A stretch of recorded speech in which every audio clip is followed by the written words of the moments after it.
கடந்த திமுக ஆட்சியில் ஸ்டாலின் அவர்கள் இந்தியாவிலேயே பொருளாதாரம், பெண்கள் பாதுகாப்பு தமிழ்நாடு சிறப்பாக உள்ளது என்று கூறினார். அவர் சொல்கிறது இல்லை, மோடி அரசாங்கம் சொல்கிற ரிப்போர்ட்டு.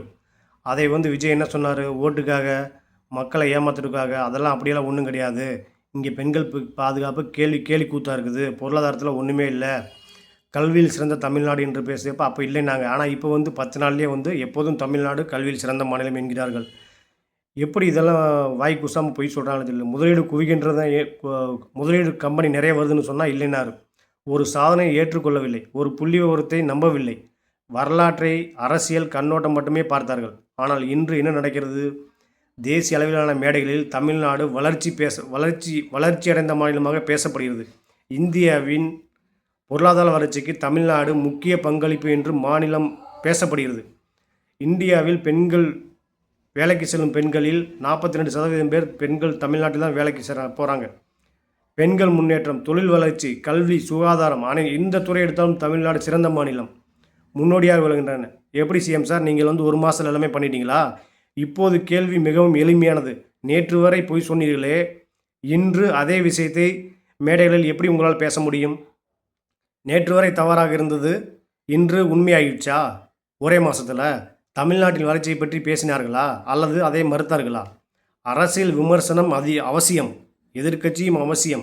ஆனால் உண்மை மறப்பது அரசியல் அல்ல. மக்கள் முட்டாள் இல்லை முதல்வர் அவர்களே. அவர்கள் எல்லாவற்றையும் கவனித்து கொண்டுதான் இருக்கிறார்கள். நேற்று சொன்னதை நினைவில் வைத்திருக்கிறார்கள். இன்று சொல்வதையும் ஒப்பிட்டு பார்ப்பார்கள். நீங்கள் சொல்வது பொய்யா உண்மையா என்று ஒப்பிட்டு பார்ப்பார்கள். ஆனால் இன்று ஒரு கேள்வி எழுகிறது.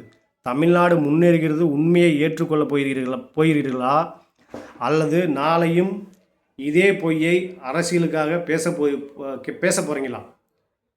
ஏனென்றால் பொய்கள் மேடைகளில் முழங்கலாம், விமர்சனங்கள் சில நாட்கள் தலைப்பு செய்தியாக மாறலாம். ஆனால் உண்மை மக்களின் மனதில் நிலைத்திருக்கும். இதுதான் உண்மை. சாதனைகளை மறைக்க முயற்சிக்கலாம், ஆனால் சாதனைகளால் உருவான மாற்றத்தை மறைக்க முடியாது. இன்று தமிழ்நாட்டை பற்றி மட்டுமல்ல, இந்தியாவே பேசுகிறது. அதுதான் உண்மை. உண்மையான நிலவரம் அதுதான் உண்மை. நீங்கள் நம்பினாலும் நம்பாட்டியும் அதுதான் உண்மை. இதெல்லாமும் நீங்கள் 1 மாதத்தில் கொண்டு வந்த திட்டம் இல்லை. கடந்த திமுக ஆட்சியில் 5 ஆண்டுகளாக கொண்டு வந்தது தான். அதுதான் வரலாறு. அதுதான் தமிழ்நாட்டின் பெருமை. நீங்கள் பொய் பேசினால் மேடைகளில் கைத்தட்டு வாங்கலாம், விசில் பறக்கும். ஆனால் உண்மை எப்போதும் மறைக்க முடியாது முதல்வர் அவர்களே. நினைவில் கொள்ளுங்கள், இதுதான் உண்மை, நிதர்சனமான உண்மை. ஒரே மாதத்தில் உங்களால் என்ன செய்ய முடியும்? இப்போ டெல்லிக்கு போக நிதி ஆயோக் கூட்டத்தில் என்ன பேசினீர்கள்? என்ன செய்ய முடியும் உங்களால்? எதுவுமே செய்யலை. அனைத்தும் திமுக ஆட்சியில் கொண்டு வரப்பட்ட சாதனைகள் தான். இப்போது கண்டிப்பாக நீங்கள் உணர்ந்திருப்பீங்க.